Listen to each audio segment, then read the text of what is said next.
प्रस्तुत है हरियाणा की साप्ताहिक समाचार समीक्षा। लेखक हैं आकाशवाणी चंडीगढ़ के ब्यूरो चीफ अश्विनी कुमार शर्मा और वाचक पंकज धीमान। हरियाणा में पड़ोसी राज्य पंजाब की तरह केंद्र सरकार द्वारा किसान हित में बनाए गए 3 कृषि कानूनों का किसानों के एक वर्ग और कांग्रेस सहित अन्य विपक्षी दलों द्वारा विरोध किया जा रहा है। लेकिन प्रगतिशील किसानों का एक वर्ग ऐसा भी है जो खुलकर इन तीनों कानूनों का समर्थन कर रहा है और विस्तार से बता रहा है कि ये कानून किस तरह से किसानों के हित में हैं। प्रधानमंत्री श्री नरेंद्र मोदी ने कल मन की बात कार्यक्रम में जिन प्रगतिशील किसानों के नक्शे कदम पर चलने की नसीहत दी, उनमें सोनीपत जिले के गांव अटेरना के प्रगतिशील किसान पद्मश्री से सम्मानित कमल सिंह चौहान भी शामिल हैं। कमल सिंह चौहान वे व्यक्ति हैं जो बरसों पहले सोनीपत में वकील थे, लेकिन उन्होंने शहर छोड़कर वापस अपने गांव का रुख किया। घाटे का सौदा समझे जाने वाली कृषि को उन्होंने स्वीट कॉर्न और बेबी कॉर्न की खेती कर मुनाफे के व्यवसाय में बदल दिया। कृषि विविधता से उनको पहुंचे लाभ को देखते हुए आसपास के किसानों की भी सोच बदली और उन्होंने भी इस ओर रुख किया। इसलिए गत वर्ष उन्हें कृषि क्षेत्र में अभूतपूर्व काम करने के लिए पद्मश्री से सम्मानित किया गया।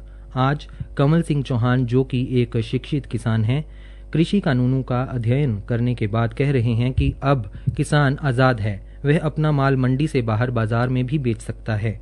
उनका कहना है कि जब खरीददार बढ़ेंगे उन्हें अच्छा मूल्य भी मिलेगा और उनकी आमदनी भी बढ़ेगी। कमल सिंह चौहान कहते हैं कि अगर खरीददार खेत से ही उनका उत्पाद उठाता है तो किसान का पैसा बचेगा। उन्होंने सरकार द्वारा 10,000 किसान उत्पादक संगठनों के गठन को भी किसान हित में बताया है। कमल सिंह चौहान का मानना है कि किसान उत्पादक संगठन अपने खाद्य प्रसंस्करण संयंत्र लगाएंगे तो किसान के उत्पाद उनके खेत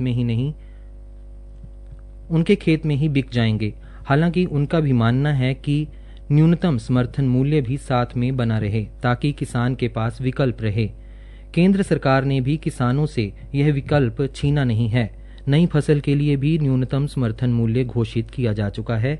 कई कृषि माहिर मानते हैं कि किसानों को घबराने की जरूरत नहीं है, चाहे ठेके पर कृषि का ही मामला हो। इस बात का पूरा ख्याल रखा गया है कि उनको पैसे की अदायगी समय पर हो और उनकी कृषि भूमि भी सुरक्षित रहे। वास्तविकता यह है कि बहुत से किसानों ने इन कानूनों को नहीं पढ़ा है और इन कानूनों का विरोध कर रहे राजनीतिक दलों द्वारा जितना उन्हें बताया गया है उतनी ही उन्हें जानकारी है। हरियाणा में कई किसान संगठन इस कृषि कानूनों के समर्थन में उतरे हुए हैं, लेकिन किसानों के एक वर्ग और कांग्रेस का विरोध मुखर है।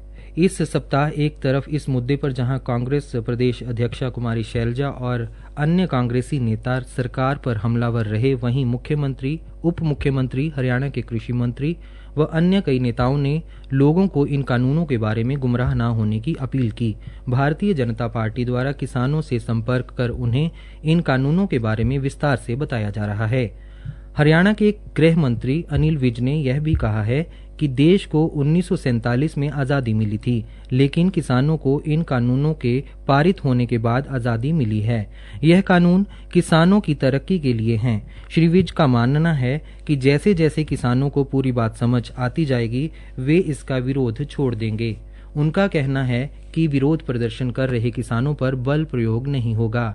इस मुद्दे पर केवल विचार ही अलग नहीं है, हरियाणा और पड़ोसी राज्य पंजाब में इस पर जमकर सियासत भी हो रही है। दोनों राज्यों में आने वाली सरकारों को लेकर दावे और चर्चा सुनने को मिल रही है। रणदीप सुरजेवाला द्वारा हरियाणा में कांग्रेस सरकार बनने संबंधी किए गए ट्वीट पर गृहमंत्री ने चुटकी भी ली है। कांग्रेस द्वारा जननायक जनता पार्टी को सरकार छोड़ने के लिए उकसाया जा रहा है। यह भी कहा जा रहा है कि किसानों का इस्तेमाल सरकार बदलने के लिए हो रहा है। कुल मिलाकर जरूरत है कि कृषि माहिर आगे आएं और इन कानूनों की वास्तविकता के बारे में लोगों को बताएं, ताकि किसान फैसला कर सकें कि ये कानून किस हद तक उनके हित में हैं और अगर कोई खामी है तो उसके लिए क्या रणनीति बनाई जाए।